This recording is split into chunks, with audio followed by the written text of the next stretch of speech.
kondisi yang cuaca nggak tentu, saya juga izin lagi agak pilek ya, jadi nanti mungkin agak jeda-jeda dikit nggak apa-apa ya. Semoga suara saya tetap jelas dan tetap asik untuk ngobrol sama teman-teman semua nih ya.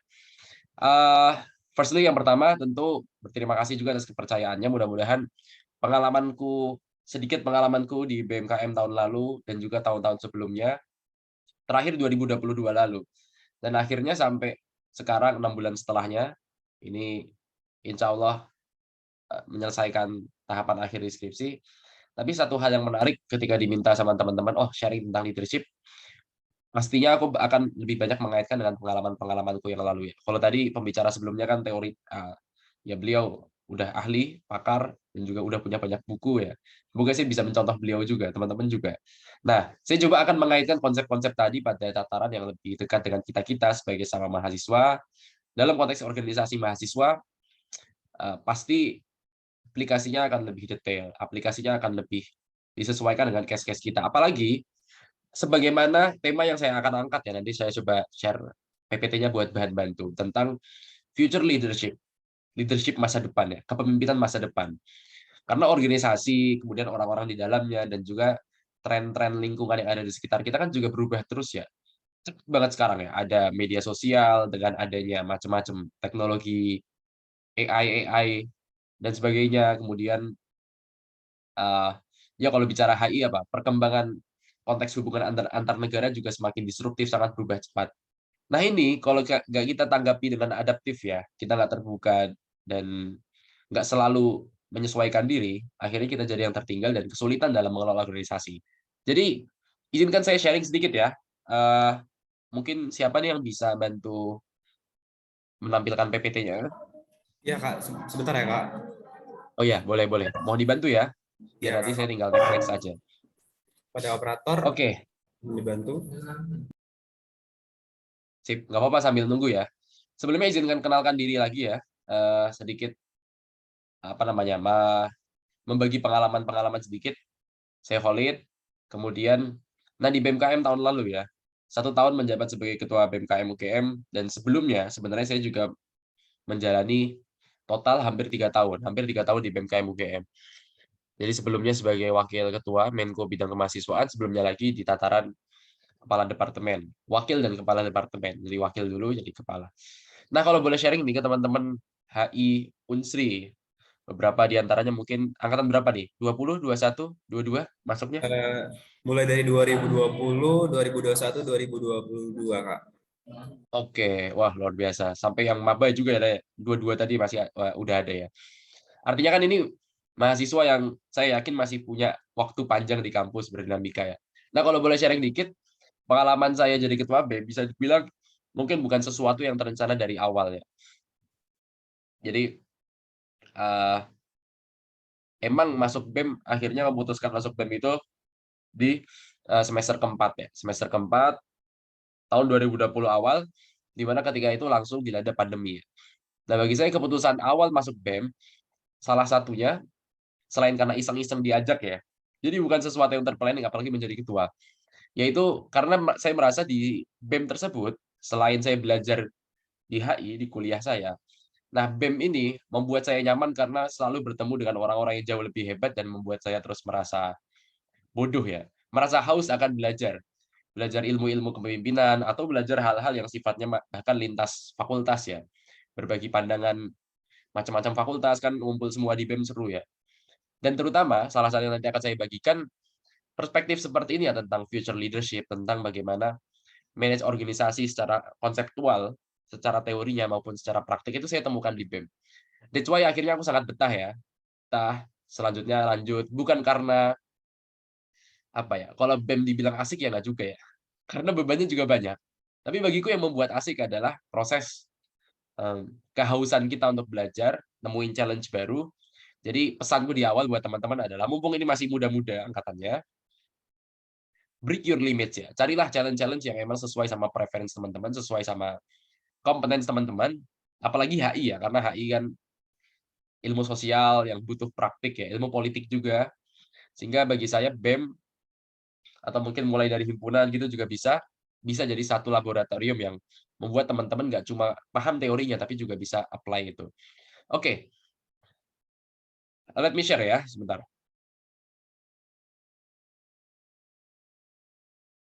Oke, mari kita mulai ya, tentang konsep yang akan saya coba kenalkan ke teman-teman, future leadership, forecasting the new era of organization. Ini coba nanti ininya bahasa Inggris beberapa ya, tapi ngomongnya tetap bahasa Indonesia.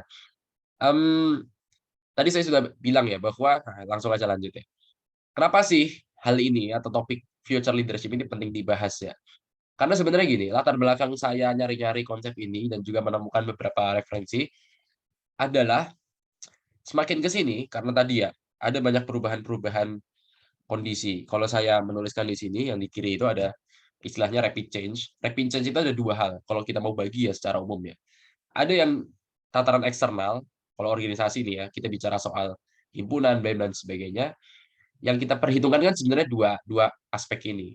Jadi eksternalnya tuh environment ya, lingkungan di luarnya. Misalnya tadi apa, tentang tren-tren media sosial. Kalau BEM misalnya bicara soal tren isu sosial politiknya apa nih yang sekarang lagi happening. Kalau anak HI ya terbuka juga pada isu-isu global. Jadi sebenarnya environment juga bisa diartikan banyak.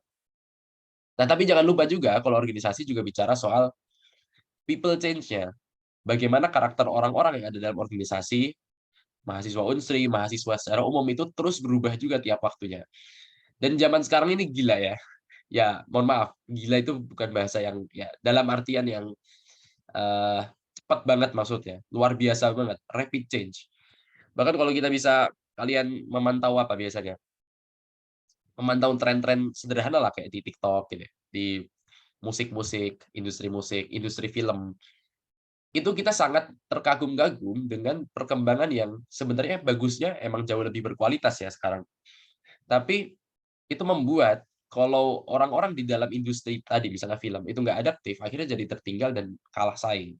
Begitupun dalam organisasi ya teman-teman ya. Ini saya pengen menekankan aja bahwa sekarang nih ya, menurutku, kayaknya bukan lagi zamannya kita itu organisasi yang dalam tanda kutip kan banyak dikritik kolot gitu ya.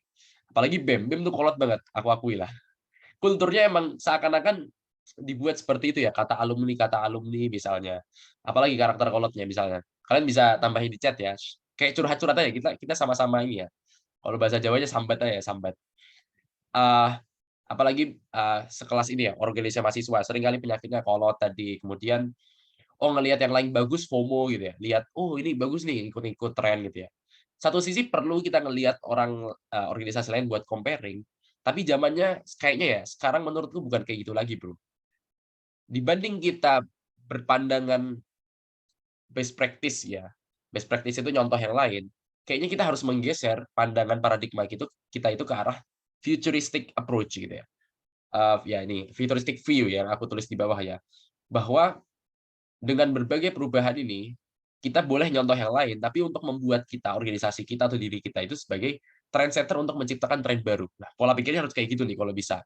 Misalnya nih ya, kalau bicara soal pengalaman sedikit di BEM dulu, kita sadar ya, bahwa tiap-tiap univ itu punya karakteristik yang berbeda. Dalam hal, ya kalau BEM bicara soal gerakan gitu ya, membangun gerakan, membangun isu, memilih prioritas-prioritas topik apa yang emang mau jadikan isu pengawalan dalam 1 tahun. Ya kita sadar bahwa, oh BEM UI, BEM ITB dengan karakteristik masing-masing, kayaknya kita boleh lihat mereka sebagai motivasi, tapi kalau nyontoh itu bukan bukan pilihan deh. Satu sisi ya univnya beda, dalam hal kalau BEM itu ya sangat memperhitungkan kedekatan dengan, politik ya, kultur politiknya beda antara Jakarta dengan Jogja of course. Bahkan kalau ngelihat BEM-BEM teman-teman di Sumatera, wah itu kan kultur ya kadang kalau demo itu ini ya, ngelihatnya, wah kok polisinya kadang serem-serem misalnya. Nah, perbedaan itu kan akhirnya memengaruhi juga karakteristik dan pola pikirnya juga alih-alih saling niru biar nggak FOMO, cobalah pola pikir kita itu, ya udah kita ambil segmen yang berbeda untuk saling melengkapi. Dan yakinlah kalau kita bisa konsisten dengan karakteristik kita dan juga, kekuatan yang kita punya, akhirnya kita bisa jadi trendsetter di segmen tersebut. Ini konsepnya ya. Nah, aku juga pengen kenalin nih ya, ada satu pergeseran VUCA, pergeseran karakteristik dari kepemimpinan atau organisasi itu sendiri, yang teman-teman harus sesuaikan. Misalnya, VUCA yang kiri adalah VUCA, eee, dalam artian kondisi perubahan yang cepat itu menimbulkan 4 hal ini, VUCA VUCA yang kiri. Yaitu apa? Volatility ya, apa namanya, kerentanan ya, kerentanan dalam hal misalnya oh kalau satu organisasi, satu bisnis itu nggak ngikutin tren dengan cepat ya, dia akan rentan bangkrut, rentan ya tersingkir dan sebagainya. Dan juga yang kedua, ini negatif-negatif ya semuanya ya. Kondisi ini akhirnya menciptakan kondisi yang sebenarnya mengancam ya. Misalnya volatility, uncertainty ya, ketidakpastian. Ketidakpastian juga, oh kita jadi susah nih menerka-nerka, besok bakal ada apa lagi ya, itu kan nggak bisa dipastikan. Yang ketiga ya complexity. Masalah-masalah dalam organisasi sekarang misalnya, itu lebih kompleks ya. Kalau bisa dibilang, kenapa sih satu orang anggota kita itu nggak kerja gitu ya, nggak perform, terus hilang-hilangan. Itu bisa jadi masalahnya bukan hanya semata karena nggak seneng aja, bukan karena nggak nyaman aja, tapi lebih kompleks. Masalah-masalahnya apa? Oh, misalnya dia lagi insecure. Ini serius ya, bukan bercanda, tapi insecurity itu juga muncul karena dari faktor perkembangan informasi di media sosial. Oh, mungkin dia ada masalah keluarga yang dipengaruhi juga oleh faktor-faktor yang sekarang masalahnya lebih kompleks. Ininya gitu. Yang keempat ambiguity ya. Ambiguity itu ya kebimbangan ya. Dilema sosial yang muncul ya gara-garanya sebenarnya perkembangan teknologi informasi juga berpengaruh ya. Nah, kondisi itu emang negatif, mengancam, tapi sebenarnya bisa kita jawab dan atasi dengan 4 hal ini juga. VUCA yang lain dalam organisasi kita. Yang pertama vision, understanding, clarity, agility.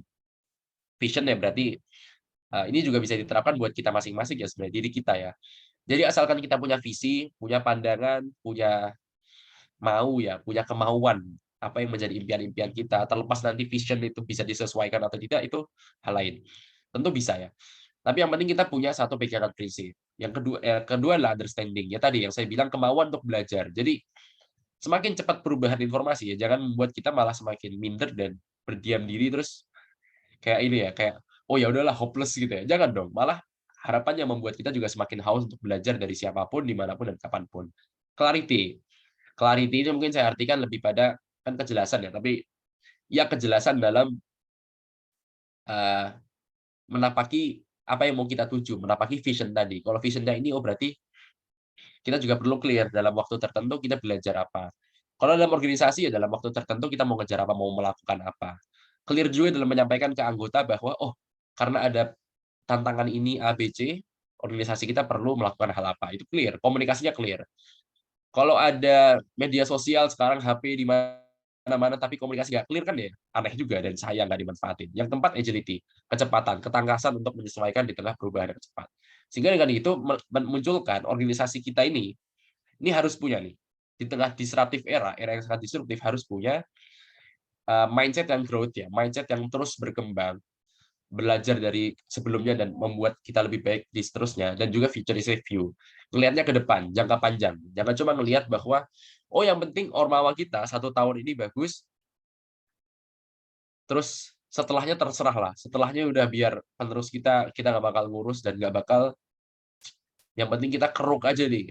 Apa misalnya kalau kalau organisasi kadang keruk sumber-sumber anggarannya misalnya. Tapi nanti bisa jadi hal yang buruk buat seterusnya, jangan dilakukan. Karena kita juga berpikir jangka panjang. Oke, itu ya untuk awal kayaknya udah agak lama nih. Next coba. Ini nggak apa-apa ya, kita agak eh, apa? Karena tabrakan waktu zuhur, teruskan dulu ya. Sebentar.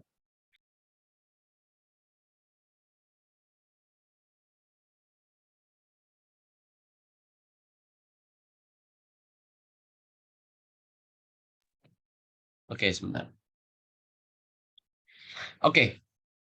Em, oke. Ini luar biasa teman-teman masih konsisten nyimak ya. Semoga bermanfaat dan nggak membuat teman-teman bingung. Aku pikir kalau kalian bingung dan merasa dan mau lebih tahu tentang pengalaman personalku dalam mimpin, dalam apapun, langsung tanya di ini aja, biar nanti aku ngalihin topiknya deh. Atau mengaitkan secara langsung. Nah, kalau boleh sharing dikit ya, tadi kita bicara soal future, tajuk utamanya kan future leadership ya.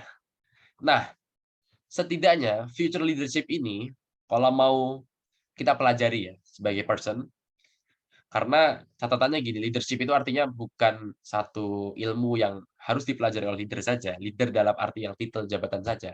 Tapi kupikir, dan tadi Bapak Doktor sebelumnya, pemateri sebelumnya juga udah menyinggung bahwa leadership itu dibutuhkan oleh semua orang dalam mengelola diri sendiri, dalam mengelola relasi kehidupan sehari-hari.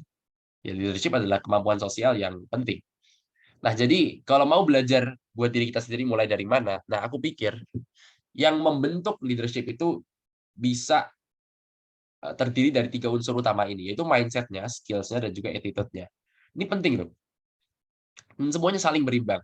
Mindset ini bisa kita artikan ya, how we think ya. Jadi kepintarannya ya, ini kemampuan intelektualnya.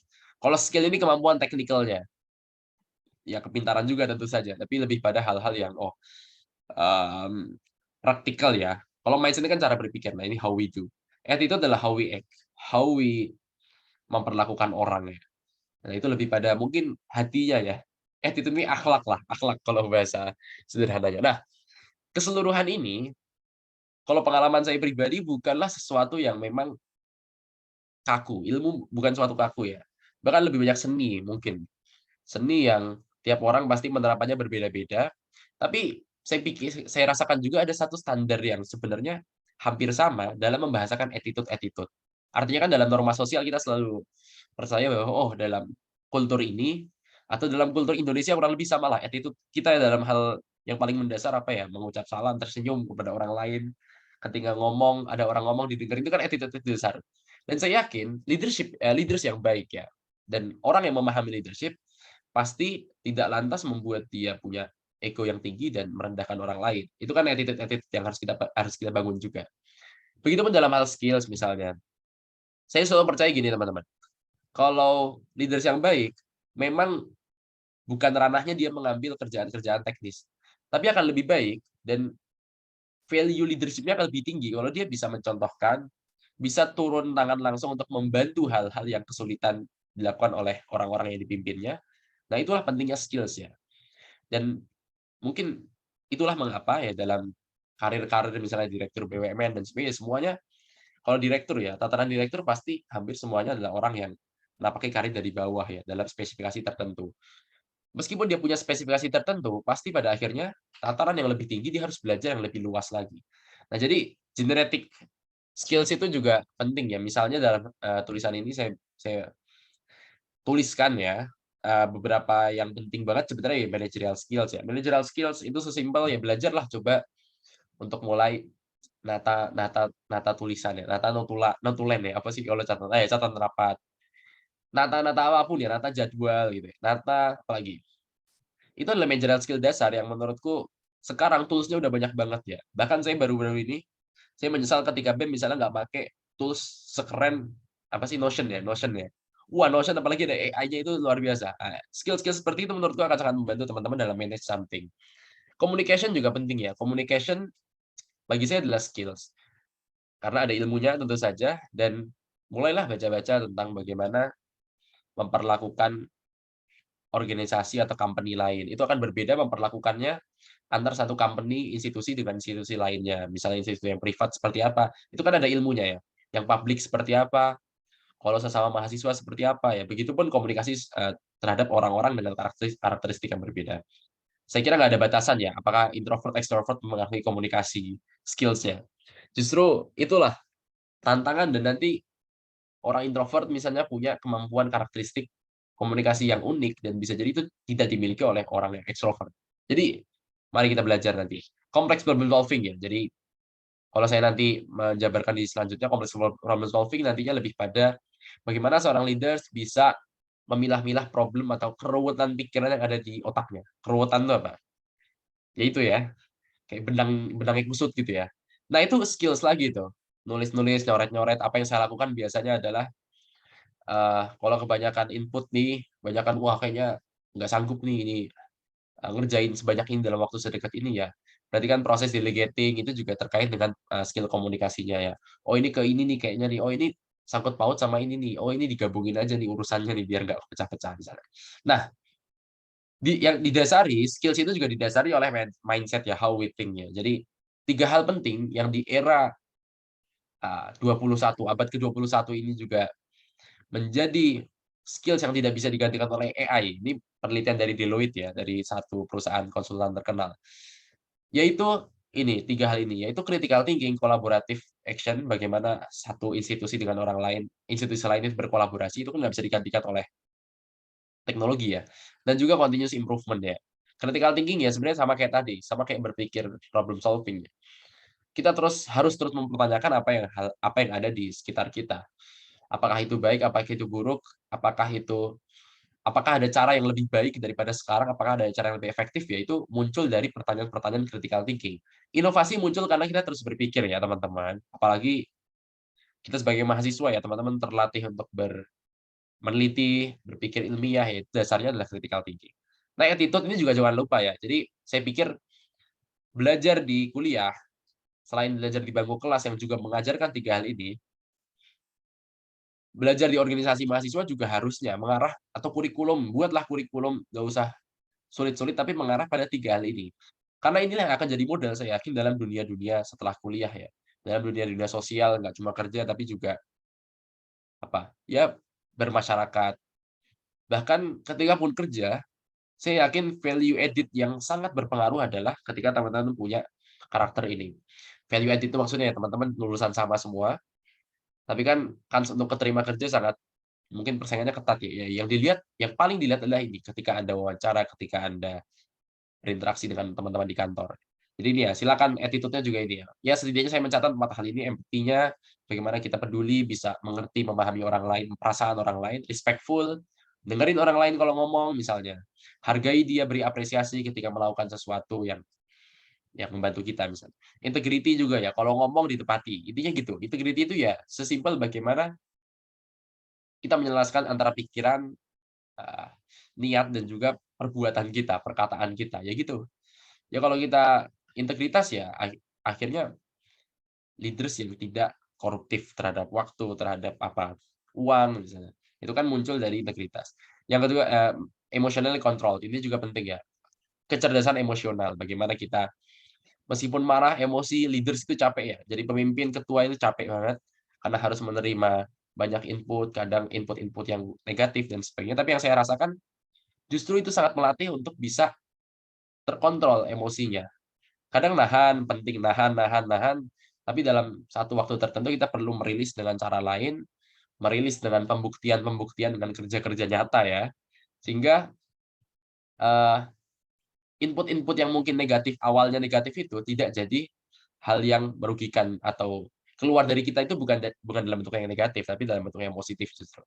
Nah, inilah pelajari ini saya yakin Anda jadi leaders yang hebat dan orang-orang respect menggunakan pikiran dan jasa kita juga dengan baik. Next slide coba.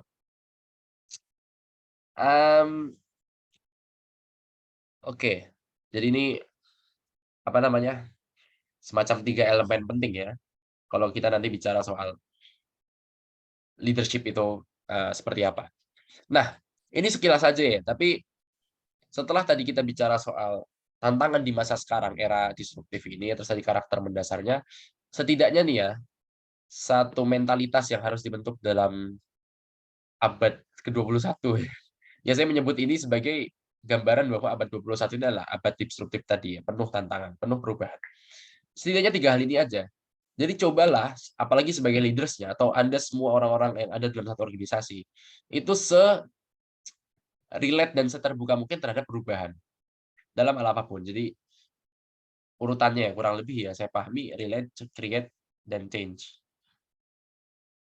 Nah, artinya kita terbuka bukan perubahan bukan artinya kita pelin-pelan. Bukan artinya kita ini, oh dikit-dikit ikut tren, bukan. Saya tadi kan bilang di awal bahwa Anda harus jadi trendsetter-nya justru. Jangan cuma ikut-ikutan aja. Tapi, kalau relate ya, bahasa relate di sini saya artikan bahwa kita ini nih tulisannya apa? To make a shift from production justru relate yang paling dasar adalah nih, people centric management-nya. Jadi, seorang leaders terutama sedekat mungkin dan terkoneksi mungkin dengan orang yang dipimpinnya, sehingga dari situ bisa mendapatkan input yang matang dari orang yang dipimpin tadi, untuk bagaimana organisasi ini sebaiknya diarahkan, sebaiknya nanti bergerak bekerja, menghasilkan output seperti apa, daripada daripada manajemennya itu berbasis pada produk ya. Produk misalnya, "Oh harus gini harus gini harus gini," ternyata orang-orang di dalamnya nggak relate gitu. Itu salah satu artinya yang coba kita bisa baca. Yang kedua create ya, create berarti di-define standards and generate strategies. Berarti bagaimana, mmm, cara organisasi itu bergerak itu ya dari hasil kita relate. dari dengerin orang-orang, ya terus dibuat sebagai satu standar strategi yang mungkin baru, mungkin juga bisa sama dengan sedikit perbedaan sama dengan yang lain ya. Tapi intinya ketika create itu sesuaikanlah dengan orang-orang sebelumnya. Jadi sesuaikan dengan tahapan sebelumnya, itu relate dulu. Nah ini nih yang penting ya. Kenapa begitu? Karena sistem yang diterapkan dalam satu organisasi itu harus sangat customize dengan orang-orangnya. Misalnya gini lah, kalau kalau mau bahasa apa, pengalaman pribadi yang saya rasakan ya. Saya menyadari bahwa bagaimana saya ikut di BEM 3 tahun ya. Itu tahun kedua sama tahun ketiga ketika saya jadi ketua, itu saya buat sistemnya itu sebeda, emang sangat beda. Dalam hal sistem kerjanya, sistem koordinasinya, karena saya tahu orang-orangnya sangat berbeda. Mmm, ya dan saya merasakan itu, saya mengakui itu, jadi emang saya sengaja membuat bagaimana ini bisa berjalan organisasi BEM ini bisa berjalan secara efisien tanpa atau dengan mengurangi potensi-potensi konflik di dalamnya. Konflik ini kan biasa ya, sebenarnya konflik itu sesimpel kayak miskomunikasi, konflik itu gara-gara, "Oh kalau si A sama si B ini kayaknya nggak cocok nih," maksudnya kayak nggak terlalu connect ya.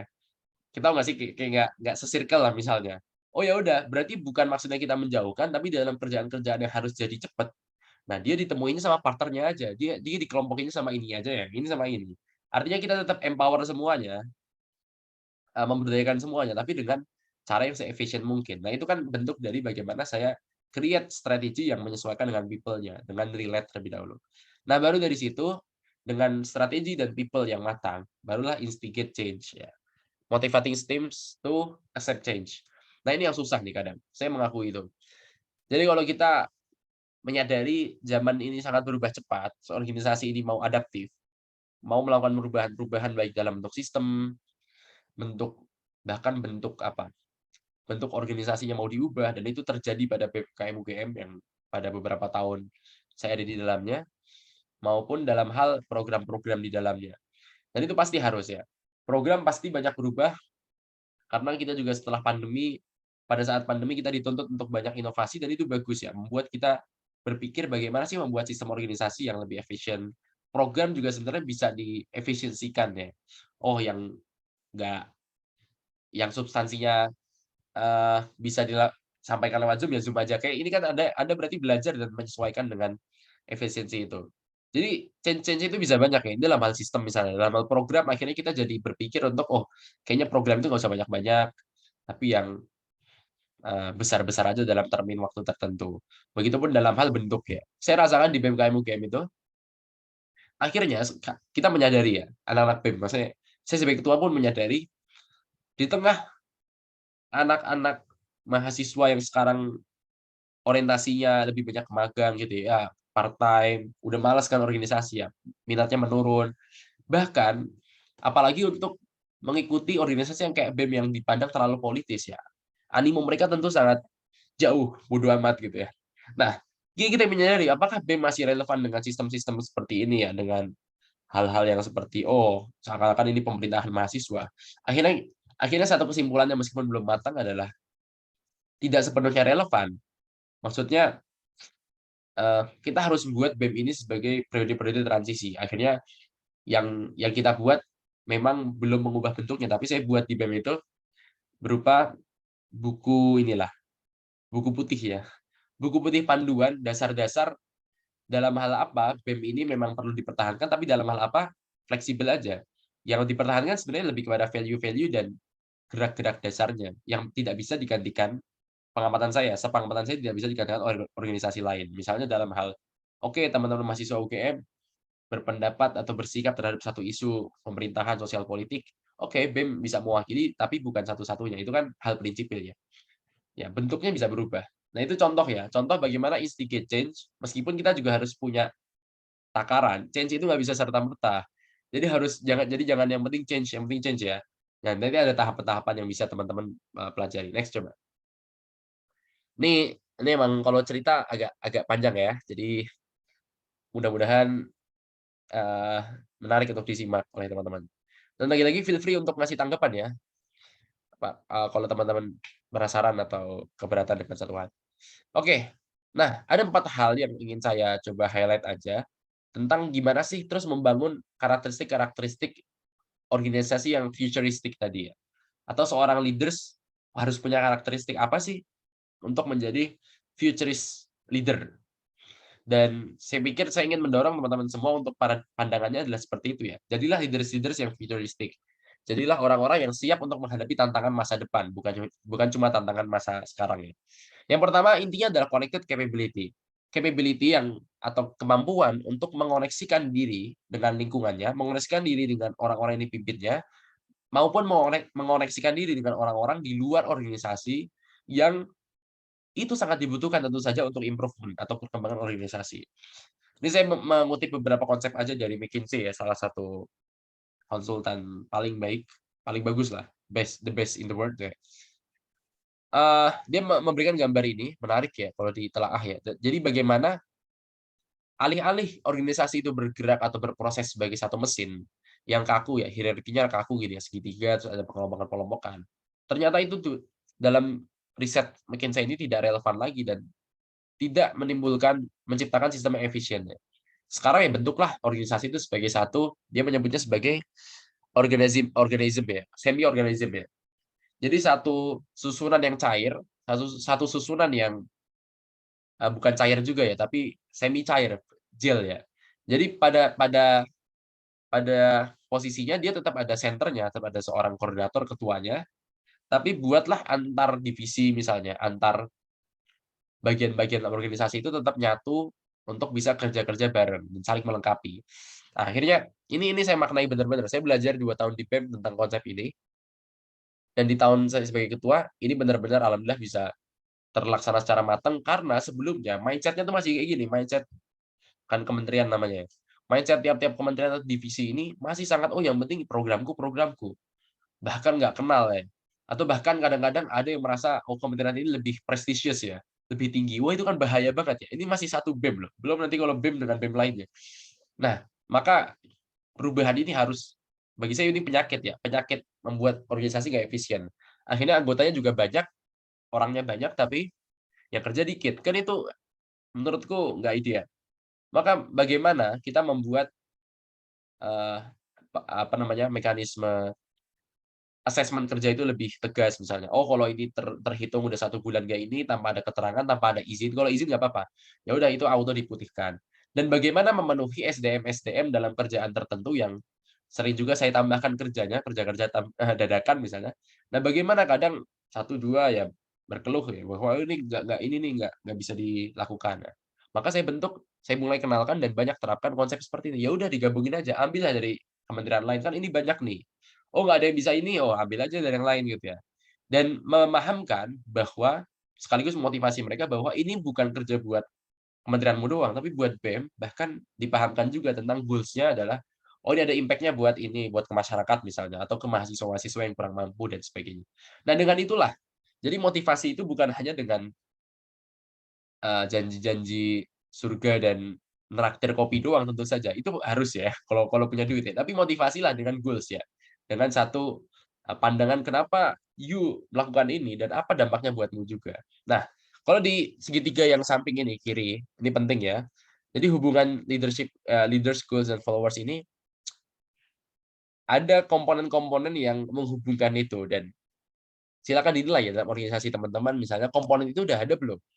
Dan itu komponen minimal menurutku ya, sesuai pengalamanku. Misalnya antara leaders dengan goals, minimal leaders ngasih vision ke goals itu. Jadi bukan goals yang ada terus jalan aja, tapi visi itu harus terus ditanamkan dan goals ke leaders juga memberikan value. Leaders ke followers tadi ya saya bilang ya, memberikan motivation. Motivation itu ya tadi bentuknya harus disesuaikan dengan apa yang dibutuhkan oleh followers. Jadi bukan motivasi-motivasi yang template aja gitu ya. Kalau kita lebih mengenali satu persatu followers, oh dia kebutuhannya apa, oh dia sukanya apa, oh dia suka dipuji, diapresiasi dengan cara apa, itu lebih bagus tuh. Jadi orang-orang dalam organisasi juga lebih terakui. Feedback ya, followers sebaiknya juga memberikan feedback kepada leaders. Followers dengan goals ini menarik nih, jadi penting. Akan lebih baik dan ideal kalau followers itu melakukan sesuatu karena digerakkan oleh goals, jadi bukan digerakkan oleh leaders. Itu sistem yang bagus. Nah, maka goals ke followers itu memberikan direction, memberikan arahan. Nah, kalau kayak gitu kan enak ya, leaders itu di posisi yang sebenarnya udah nggak usah nyuruh-nyuruh lagi, nggak usah gerak-gerakin lagi, dia cukup memberikan motivasi, suntikan-suntikan moral. Nah, jadi followers gerak, "Oh, hari ini mau ngapain ya? Oh, ini apa ya?" Dari goals-nya, dari tataran, ya kalau goals-nya kan diturunkan lagi dengan apa, target-target, dengan, oh nanti ada target bulanan, target mingguan, dan sebagainya. Nah, followers ke goals itu memberikan achievement, capaian-capaian dan pengembangan organisasi. Gitu ya, guys, ya.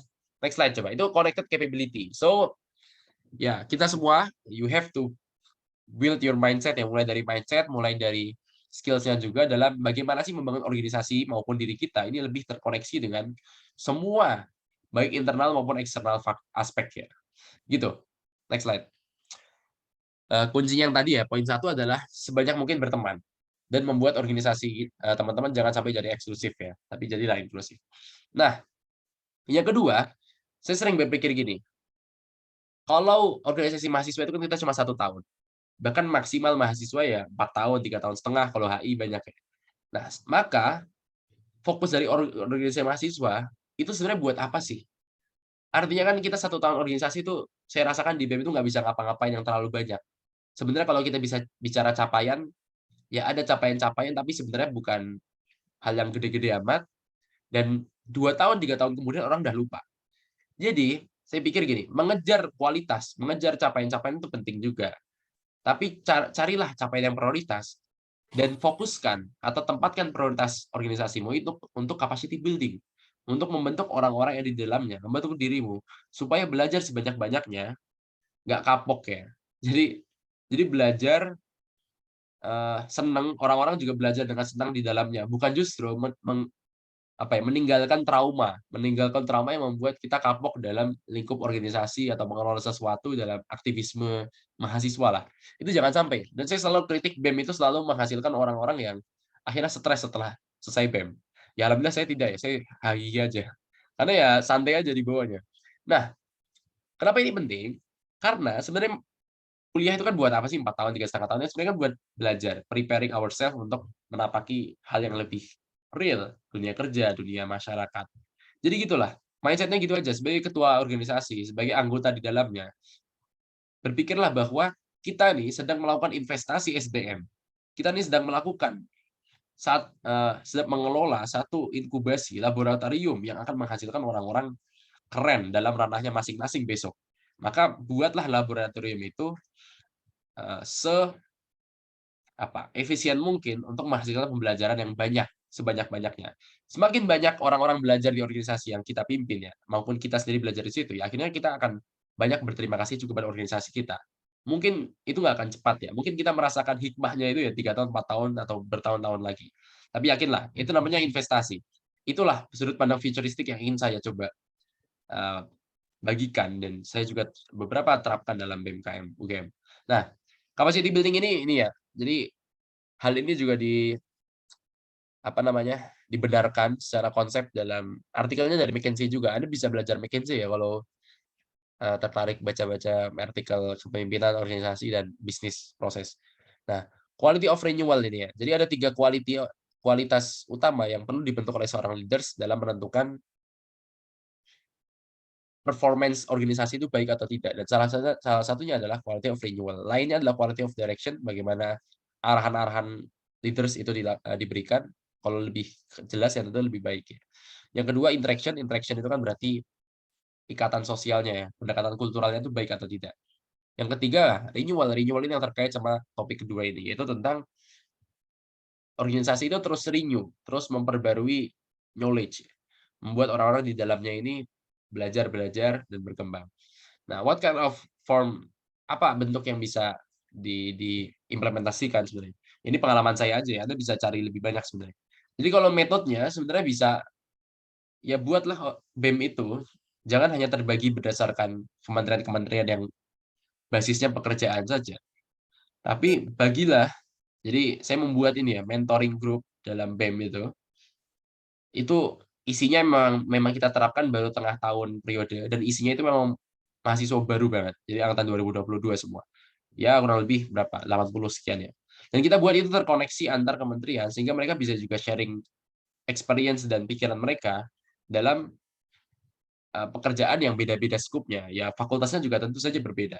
Nah, harapannya sebenarnya mentoring ini nggak banyak ekspektasinya, karena waktunya juga nggak banyak kemarin ya. Tapi paling tidak, mereka bisa ada peer group, saling berbagi tadi, sambat juga, berkeluh kesah, dan belajarnya adalah belajar yang, bukan belajar teoritis banget, tapi ya belajar ini aja, belajar pengalaman, apa yang mereka mereka inginkan dari mentornya. Mentornya juga ya sebenarnya nggak jauh banget ya, 2 tahun di atasnya, mentornya mencoba untuk, eee, membagikan hikmah dia ya, refleksi dia terhadap pengalaman di BEM. Oh, kalau ada masalah-masalah yang spesifik seperti ini, oh dia membantu juga, bisa memberikan saran. Jadi, itu sangat customize, disesuaikan dengan problem, disesuaikan dengan kebutuhan orang-orang di dalamnya. Jadi itu ya, project based learning juga penting ya, kalau ada dalam kesempatan tertentu ya kita memberikan pekerjaan tambahan itu ke mentoring group, jadi bukan ke kementerian. Maka harapannya kita menjadikan mentoring group itu sebagai, eee, bentuk dari connectivity tadi yang di poin pertama. Yang kedua independent learning ya. Ya independent learning ya sebenarnya membebaskan lah, terserah mereka mau belajar apa, kita ngasih bahan-bahannya, kita ngasih nge-share grup, ya itu saya lakukan juga. Kadang kadang orang anggap annoying ya. Maksudnya kadang kadang ada, anggota yang anggap, "Wah ini ngapain sih Mas Kolit nge-share terus." Tapi saya pikir mungkin bagi beberapa orang itu bisa jadi wadah independent learning-nya. Yang penting mereka terpikir bahwa di BEM itu bisa belajar, bisa dapat insight knowledge baru. Sebentar saya ganti charger. Oke. Yang ketiga measured experiential learning. Nah ini sebenarnya agak susah-susah gampang ya sebenarnya. Nah, experiential learning itu kan belajar dari pengalaman ya. Jadi buatlah pekerjaan mereka itu, eee, bermakna. Jadi nggak cuma capek doang, tapi mereka juga bisa dapat, oh dari pengalaman 1 bulan ini, bisa belajar ini. Nah, yang ketiga, buatlah organisasi Anda punya karakter data driven, driven innovation. Jadi berinovasi, tapi jangan cuma perubahan doang. Karena kalau perubahan tanpa dasar, itu juga hanya menimbulkan sensasi saya pikir. Dan nggak akan jangka panjang, nggak akan mungkin berdampak luas. Nah, saya punya beberapa kuncinya nih. Anda bisa pelajari tentang konsep design thinking ya. Design thinking yang banyak digunakan juga dalam bisnis, dikenalkan beberapa tahun terakhir ini. Konsep kuncinya itu terdiri dari 3 tahapan ya. Jadi proses understanding, exploring, dan juga materializing. Understanding the problem ya tentu saja. Jadi mendekati the problem. Sebenarnya kurang lebih sama kayak kita bikin paper ya. Saya skripsi kan juga tahapannya sama ya. Kita mulai dari empathizing, melihat ya melihat seberapa penting masalah ini ada, eksis, dan juga perlu di-solve misalnya. Kayak latar belakang ya. Kalau explore itu kayak sebenarnya kayak mungkin rumusan masalah dan kerangka teori ya. Karena itu dari masalah yang kita lihat, itu kita ideating dan juga prototyping ya, argumentasi utama, oke, hipotesis. Nah, dari hipotesis itu ya materializing, dibuat dalam pembahasan-pembahasan analisis yang beneran ada hasilnya, ada solve problemnya. Nah, tambahannya ini di kiri, problems ini tentu saja tidak berdiri sendiri, tapi ada root cause-nya. Jadi kalau Anda mau menemukan inovasi, solusi yang benar-benar keren, yang trend setting, yang belum ada di manapun, yang belum ada dilakukan oleh orang-orang lain, maka analisislah problem itu sespesifik mungkin, root cause-nya apa, bisa jadi banyak gitu ya, dan impact dari problem yang sekarang ada apa gitu ya. Ini bisa Anda belajar lagi ya tentang assessment problem itu ada ilmunya sendiri. Impact-nya apa, terus dari impact-impact itu kita membedakan, oh ini mana impact yang paling mendesak nih. Misalnya problemnya apa, misalnya banjir gitu ya. Banjir itu kan root cause-nya banyak tentu saja, impact dari banjir juga banyak. Dan kalau Anda mau mengatasi suatu masalah banjir, Anda juga bisa memprioritaskan, yang mau Anda tangani itu impact dari banjir dalam hal apanya, misalnya ekonominya kah atau apanya, mana yang menurut Anda ini, sehingga menghasilkan inovasi atau solusi yang paling optimal. Nah, 3 kunci tentang inovasi, ini bisa Anda pelajari juga lebih lanjut dalam, materi-materi startup ya, yaitu coba kelompokkan mana inovasi yang existing sekarang, yang udah ada sekarang. Yang kedua, inovasi yang visible, yang paling gampang dilakukan, paling mungkin realistis. Yang ketiga, optimal. Meskipun ada yang realistis, coba, buat juga kemungkinan solusi yang sebenarnya ini paling keren. Tapi nanti dulu, nah mana yang mau dipilih itu nanti tergantung dengan situasi dan juga ya resource yang Anda punya. Jadi organisasi sebenarnya perlu untuk memetakan ini ya, solusi juga perlu di ini ya. Nah, existing itu kita perlu tahu juga, apa sih inovasi-inovasi lain yang udah ada, bukan untuk nyontoh jiplak ya, tapi untuk membuat kita juga bisa membandingkan, oh berarti nanti kita ambil diferensiasi perbedaan di sini. Nah, ini sedikit aja sekilas, next slide coba, karena waktunya udah nggak banyak lagi. Poin keempat adalah tentang efficient working system. Intinya ya, Anda bisa baca lebih lanjut ya, nanti PPT-ku di-share aja. Intinya kalau tadi udah punya konektivitas, udah punya apa lagi, data driven inovasi, yang kedua tentang apa, capacity building. Nah, semua itu tentu jalankanlah dengan se-efisien dan se-asik mungkin ya. Efisien itu kan berarti low cost, low effort gitu ya. Tapi bukan artinya nggak rapi juga. Jadi efisien itu juga artinya banyak ya. Nah, ini bisa di ini ya, bisa dibedah lagi kalau apa sih working system yang dimaksud ya, bisa dalam hal pengelolaan people and culture-nya. Ini nomor satu apa, dalam hal, perumusan strategi product-nya. Ini sebenarnya agak kecil-kecil aku menyayangkan susah dibaca ya. Jadi ini PR buat Anda belajar lebih lanjut ya. Apalagi ini tambahannya di yang kanan, working system kita didukung oleh 3 hal ini sekarang, alhamdulillah. Yang pertama gunakanlah teknologi. Yang kedua, punyalah workplace ya, karena workplace workplace itu kan apa, tempat kerja ya. Saya kira itu ya penting juga untuk sesekali meramaikan untuk membuat working system itu berjalan dengan efisien, karena efisiensi juga ditunjang oleh komunikasi salah satunya. Yang ketiga, buatlah layer of command and control yang jelas. Kadang organisasi zaman sekarang itu perlu fluid, perlu cair, tapi juga tetap harus punya layering ya. Pada tataran misalnya keperluan ini ya sampai pada tataran apa saja. Keperluan ini apa saja. Oh, tim ini emang saling terhubung nih, tapi kayaknya tim ini perlu dipisahkan dalam masalah tertentu dengan tim ini. Nah, itu penting ya. Dan seorang leader, seorang manajer juga harus punya kemampuan untuk beda-bedakan tadi. Kalau ditumpahin semua ke satu organisasi, semuanya tahu, ya itu akan jadi chaos dan akhirnya jadi nggak kerja malahan karena sibuk saling gosip ya. Nah, ini jangan sampai ya. So, ya ciptakanlah ini. Next slide coba, terakhir-terakhir. Kayaknya terakhir ya. Eee, coba next slide. Oke, lesson learned. Terus apa hikmahnya nih? Dalam Thor diminta untuk saya menyebutkan apa sih manfaat kepemimpinan untuk kehidupan teman-teman maupun after campus, harapannya ya begitu ya. Yang pertama tentu saja bagiku pribadi juga pengalamanku, eee, ikut organisasi berlatih dengan amanah-amanah kepemimpinan itu membuat pandangan kita lebih luas dan peka terhadap sesuatu. Perspektif kita jadi punya banyak ya, terus punya banyak ide juga, punya banyak ide, nggak pernah ya ada masalah tertentu kita dengan mudah lebih bisa, solve the problems-nya dan berorientasi jauh ke depan. Nah, ini penting ya, sehingga sebagai Anda-Anda yang aktif di organisasi apapun itu, harusnya ya punya visi yang jauh lebih matang dan juga lebih panjang daripada teman-teman yang mungkin nggak sesemangat teman-teman.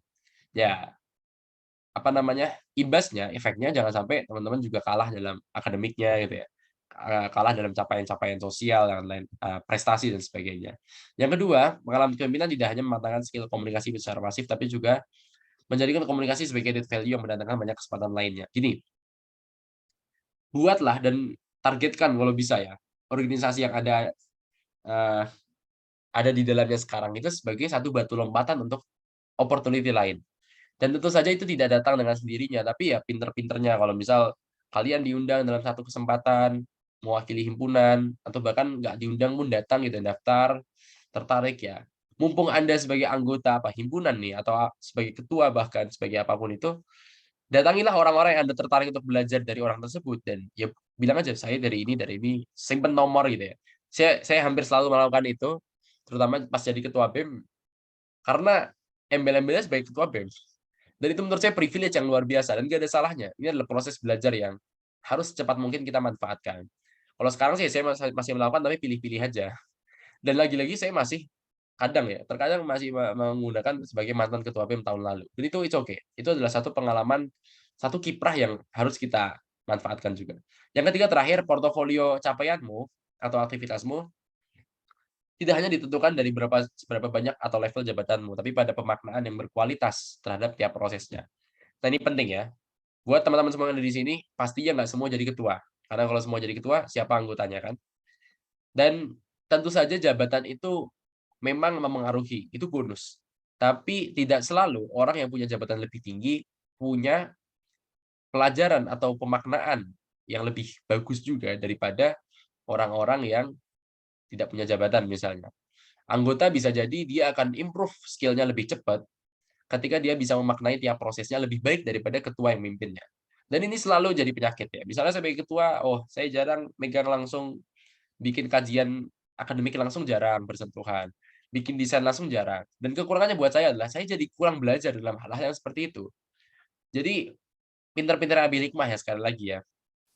Ya, Anda yang menjadi anggota, menjadi PJ dalam divisi tertentu ya bersyukurlah karena bisa belajar, tapi juga jangan cuma capek doang ya, tapi maknailah tiap prosesnya supaya value yang dibentuk selama 1 tahun kepengurusan atau bahkan bertahun-tahun ya, seperti saya, itu value yang bisa dimanfaatkan, dioptimalkan juga dan terus dikembangkan setelahnya.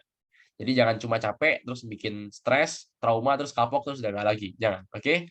Happy aja, enjoy, dan semoga teman-teman semua bisa terus dan nggak lelah ya, terus merasa bodoh, jadi terus belajar sampai, liang lahat ya, kalau hadisnya kan sampai liang lahat. Tapi mumpung masih di Ormawa, puas-puasin, intinya gitu ya. Next slide coba, kayaknya udah terakhir ya. Oke, it's time to act ya. Waktunya untuk action dari konsep-konsep tadi. Semoga bermanfaat teman-teman. Thank you, presented by Mukhaled, teman-teman yang mau keep engage dan juga aku akan sharing-sharing coba ya, content write tentang beberapa konsepku, pengalamanku tentang, kepemimpinan. Rencananya sih di IG-ku ini kalau teman-teman mau follow setelah sidang skripsi insyaallah. Jadi secepatnya ini, dalam beberapa waktu ini. Gitu, teman-teman feel free to ask atau kasih suggest juga, saran dalam diskusi setelah ini harapannya ya. Gitu teman-teman, thank you so much. Saya kembalikan moderator. Selamat siang. Assalamualaikum warahmatullahi wabarakatuh. Waalaikumsalam warahmatullahi wabarakatuh. Terima kasih banyak Kak Holid atas materi yang sudah disampaikan kepada kami. Sangat luar biasa sekali. Banyak sekali tips-tips yang Kak Holid berikan untuk memimpin sebuah organisasi begitu ya. Tadi saya juga sempat mencatat bahwasanya seorang pemimpin itu perlu mempunyai karakteristik begitu. Ada pula 3 tips untuk menjadi seorang pemimpin, yaitu atau 3 hal yang perlu dimiliki oleh seorang pemimpin, yaitu ada mindset, bagaimana dia berpikir, kemudian ada attitude yang paling penting, bagaimana dia beraksi begitu, dan yang terakhir ada skills, yaitu bagaimana dia melakukan sesuatu dalam masa pemimpinan itu. Kemudian kita dalam organisasi itu juga tidak hanya mendapatkan capeknya saja, tetapi juga harus mendapatkan nilai dan juga pembelajaran dari organisasi yang kita ikuti. Gitu. Oke, mungkin kesimpulan itu sekaligus mengucapkan terima kasih kepada Kak Holid atas materi yang sudah disampaikan. Kita punya sertifikat nih Kak untuk Kak Holid, mungkin kepada operator bisa dibantu. Nah, ini dia Kak, mohon diterima sertifikat penghargaan kami dari Irsa Visip Unsri kepada Kak Muhammad Holid sebagai pemateri dalam kegiatan Irsa Live 2023. Kita dokumentasi terlebih dahulu ya Kak. Oke, saya hitung 1, 2, 3. Oke, terima kasih sekali lagi Kak Holid. Terima kasih banyak sudah meluangkan waktu dan juga kesempatannya untuk hadir mengunjungi kami. Semoga kita bisa bertemu di lain kesempatan dan semoga bisa offline ya Kak bertemunya ya Kak ya. Amin amin, semoga cepat main ke Palembang ya. Ya, amin Kak. Jos, thank Oke, you. terima kasih Kak Holid. Baik teman-teman sekalian, peserta webinar IRSALE 2023, tibalah kita pada akhir sesi. Namun sebelum kita mengakhiri, kita buka terlebih dahulu sesi tanya dan jawab kepada 2 peserta yang ingin menyampaikan pertanyaan maupun sanggahan, kritik dan juga saran. Kami persilakan untuk memanfaatkan fitur raise hand. Oke, sudah terlihat di monitor saya. Yang pertama ada Saudari Afifa Fatina. Kepada saudari dipersilakan. Oke, sebelumnya thank you Idris selaku moderator. Oke, Kak Halid, sebelumnya kenalin aku Afifa. Tadi aku dengar cerita kakak. Aku rasa ini cerita ya jatuhnya, kakak bilang materi tapi dalam bentuk cerita gitu. Nah, tadi aku merhatiin banyak banget problem-problem yang relate yang di BEM yang kakak pimpin dengan keadaan saat ini yang aku rasa itu perasaannya aku pribadi dan memang sebenarnya tuh relate dan aku pikir itu cuma terjadi di apa ya istilahnya kayak hanya terjadi di beberapa ormawa atau kayak sebuah fenomena yang nggak semuanya tuh ngerasain gitu tapi ternyata di kakak pun juga merasakannya kayak nah tapi kakak juga tadi udah mention tadi how to solve it gimana caranya untuk menyelesaikan kayak misalkan mereka dijadikan satu kelompok yang sama atau bagaimana caranya tetap bekerja tapi kita tidak lebih banyak omongnya aja kayak gitu, dan kita juga dapat banyak hikmahnya lah ya kayak gitu. Cuman what if how to solve the problem yang udah Kakak sampaikan tadi, sudah kita lakuin, sudah kita komunikasikan, sudah kita koordinasikan kayak gitu istilahnya, tapi ternyata itu masih belum bisa untuk menjadikan apa ya, kayak problem ini nih masih belum selesai, ternyata problem ini masih panjang kayak gitu. Kira-kira ada nggak ya Kak tips and triknya lagi dari Kakak sendiri untuk lebih memanfaatkan SDM yang ada, bagaimana caranya kita untuk lebih memperbaiki keadaan juga gitu. Terima kasih Kak Khalid.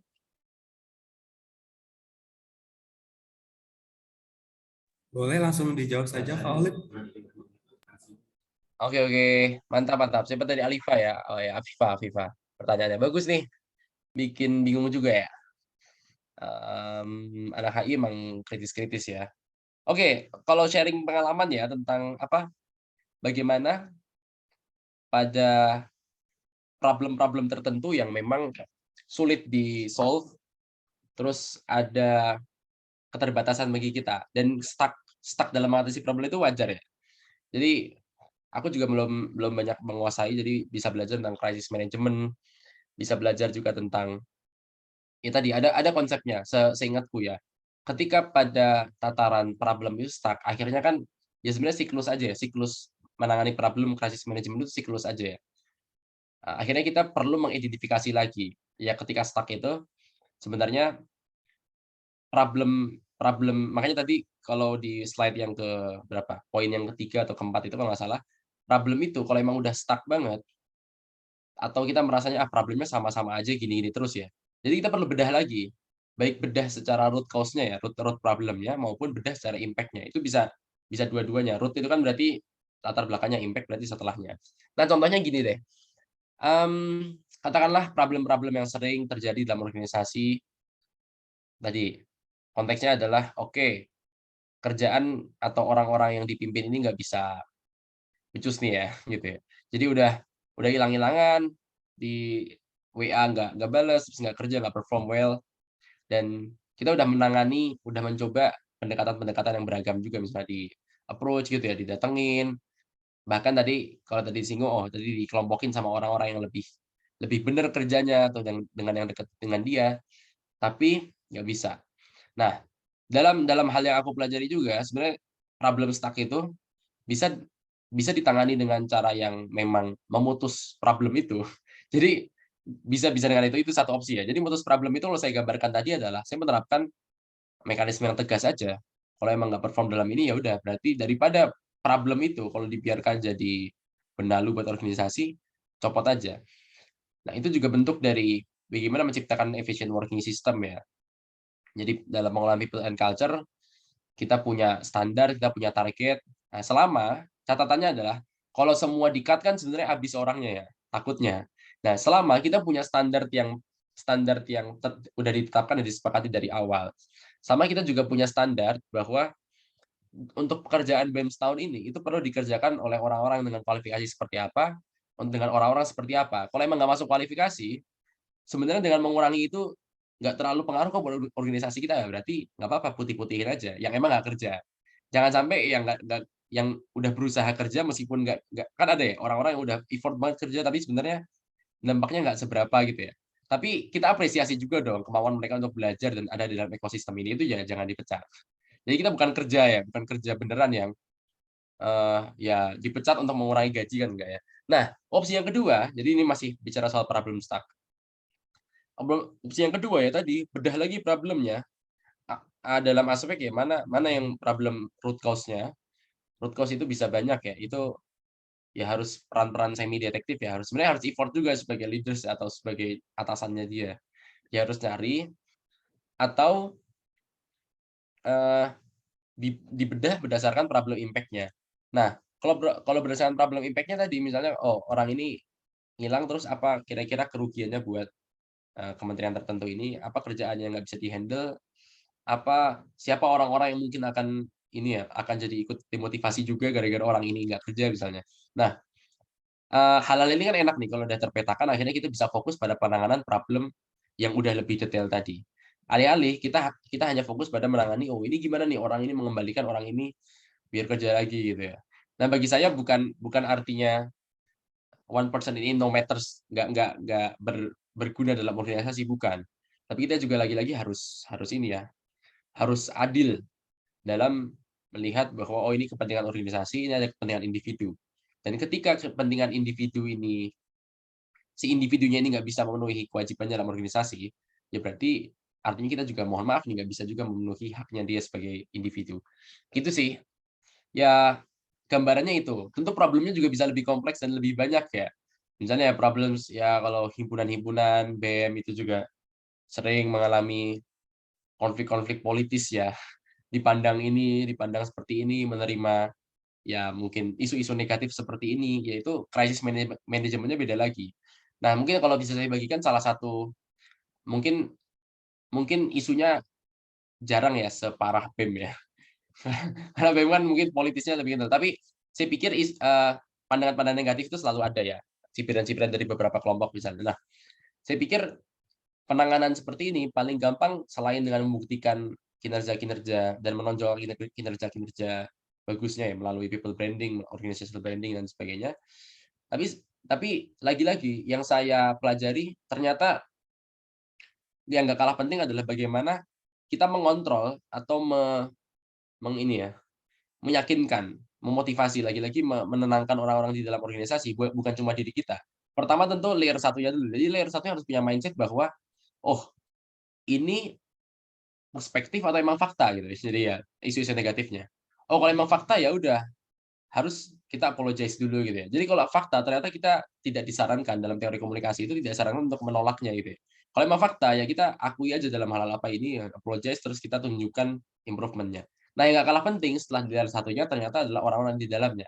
Saya merasakan benar bagaimana yang sangat berpengaruh berpengaruh itu adalah dampak terhadap orang-orang di dalam anggota-anggotanya, apalagi yang jauh anggota gitu ya, mahasiswa baru, terus dia taunya simpang siur kayak gini, akhirnya dia dimotivasi, dia takut gara-gara kalau dia ngupload BEM gitu ya, ngupload Instagram BEM atau apa gitu ya, dia menerima hal-hal negatif dari teman-temannya. Itu kan itu udah dampak yang parah banget. Nah, salah satunya berarti saya harus lebih effort untuk melindungi anggota-anggota saya dulu, supaya karena sebenarnya orang-orang yang berpandangan negatif ternyata nggak seberapa, dan mereka akan habis dalam mungkin 1 bulan, 2 bulan, tapi konsistensi dan juga kenyamanan kerja dari anggota-anggota yang saya pimpin itu satu hal yang lebih lebih penting dan menjadi kunci dalam perjalanan organisasi selama setahun. Ini agak panjang tapi ya begitu, kurang lebih jawabannya begitu ya. Nanti bisa baca lebih lanjut tentang manajemen krisis tadi. Semoga bermanfaat ya, Afifah dan teman-teman lainnya. Top pertanyaannya, mantap. Oke, bagaimana Saudari Afifah? Apakah jawabannya sudah cukup jelas? Cukup banget, thank you Kak. Baik, terima kasih Saudari Afifah atas pertanyaannya dan terima kasih juga kepada Kak Khalid atas jawabannya. Kita masih punya satu kesempatan lagi untuk peserta yang ingin bertanya. Silakan untuk memanfaatkan fitur raise hand.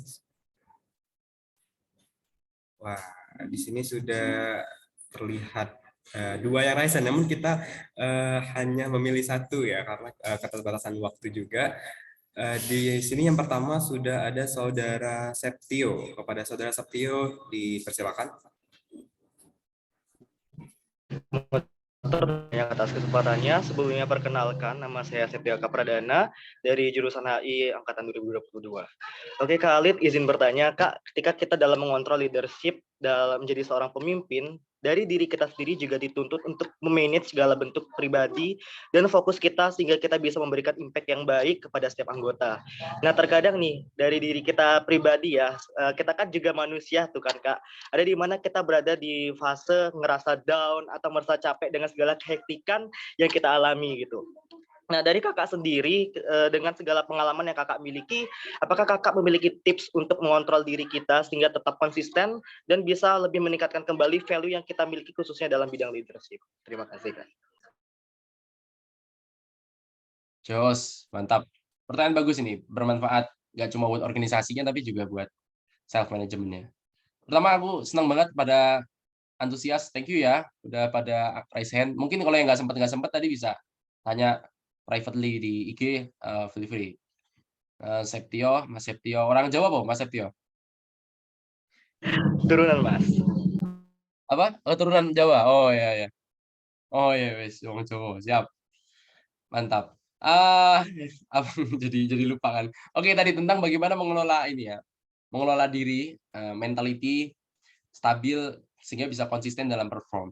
Nah, salah satu yang aku syukuri juga dari pengalaman organisasi apalagi menjadi ketua BEM, UGM di level yang tentu saja bagi saya sih kalau dipikir-pikir lebih banyak dukanya. Ya tentu duka itu juga bisa saya maknai sebagai satu privilege belajar yang luar biasa dalam lebih kematangan yang lebih dalam emosional, mentality, berpikir. Nah, dan mentality ini kunci ya. Mentality memengaruhi nanti konsistensi, persistensi dalam menghadapi tantangan-tantangan lebih besar setelah kampus. Jadi menurut saya kalau Anda belum merasa di organisasi stres, carilah challenge yang lebih besar dan lebih sulit, entah di luar organisasi maupun di organisasi itu. Jadi terus harus, nah saya tadi selalu bilang break your limit, punya futuristic approach ya. Jadi rasakan itu sensasinya. Nah, tapi tentu saja merasakan itu juga perlu didasari pengelolaan, knowledge tentang bagaimana mengelola itu yang baik. Saya mungkin bukan psikolog, tentu saja Anda bisa cari advice-advice yang lebih banyak, tapi saya selalu membedakan atau membagi ruang hati dan pikiran saya ini dalam 4 ruang utama. Room of energy ya, energi ruang. Ini saya juga ambil dari beberapa, kalau nggak salah dari artikel McKinsey juga, terus saya bandingkan dengan pendapat ahli-ahli psikolog. Nah, 4 ruang energi ini intinya adalah bagaimana kita mengisi itu supaya tetap full dan saling melengkapi satu sama lain. 4 ruang energi ini ya saya agak lupa ya. Yang pertama adalah, ya saya membahasakannya sebenarnya energi fisik tentunya, physical. Yang kedua energi, apa ya, lupa aku. Spiritual ya, spiritual ya. Spiritual ini juga tidak diartikan hanya sebatas religiusitas ya, ibadah dan sebagainya, tapi juga spiritual ini ditopang oleh seberapa kuat keyakinan kita terhadap sesuatu kan, spirit ya. Spiritual juga bisa ini, ya sugesti-sugesti juga bagi saya spiritual. Energi yang lain adalah energi mentality ya. Saya membahasakan mentality ini sebenarnya bukan hanya mental ini ya, tapi mentality ini saya artikan lebih pada pikiran, intelektual. Jadi kalau kita keseringan mikir itu kan juga pasti kerasa capek ya, mengaruh ke yang lain ya. Nah itu saya artikan ada kotak sendiri energi ini. Nah yang ketiga adalah keempat adalah energi emosional ya, energi sosial. Ya kalau kita ngobrol, nongkrong sama orang, apalagi orang-orang baru biasanya lebih cepat capek. Nah, keempat energi ini tentu saja akan lebih ideal kalau kita isi semua. Nah, tapi dalam tataran-tataran tertentu, tentu saja kita ya kadang intinya pintar-pintar kita menakar.